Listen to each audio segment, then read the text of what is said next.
આપનું સ્વાગત છે। નેત્રંગના વડપાન પંથકની સીમમાં છેલ્લા 11 દિવસથી ભયનો માહોલ ફેલાવનાર ખૂંખાર દીપડો પિંજરામાં કેદ થયો। નેત્રંગ તાલુકાના વડપાન પંથકની સીમમાં છેલ્લા 11 દિવસે ખૂંખાર દીપડાએ દેખા દીધી।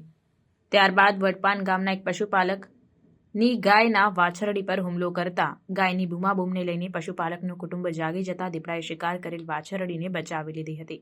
ત્યારબાદ વડપાન ગામમાં જ એક ખેત મજૂરમાં પડેલા 5 જેટલા મરઘાઓનો શિકાર કર્યા બાદ ગ્રામજનોએ નેત્રંગ વન વિભાગના મહિલા આરએફઓ મેહુજા દિવાનને માહિતગાર કર્યા હતા।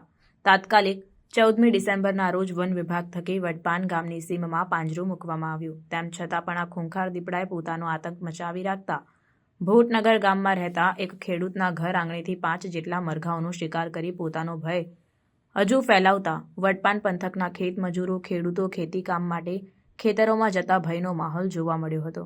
તેવા સંજોગોમાં તારીખ 24ના રોજ રાત્રિના સમયે વન વિભાગ થકી મૂકવામાં આવેલ પાંજરામાં ખૂંખાર દીપડો કેદ થતાં લોકોએ રાહતનો શ્વાસ લીધો હતો। રિપોર્ટર વિજય વસાવા, નેત્રંગ।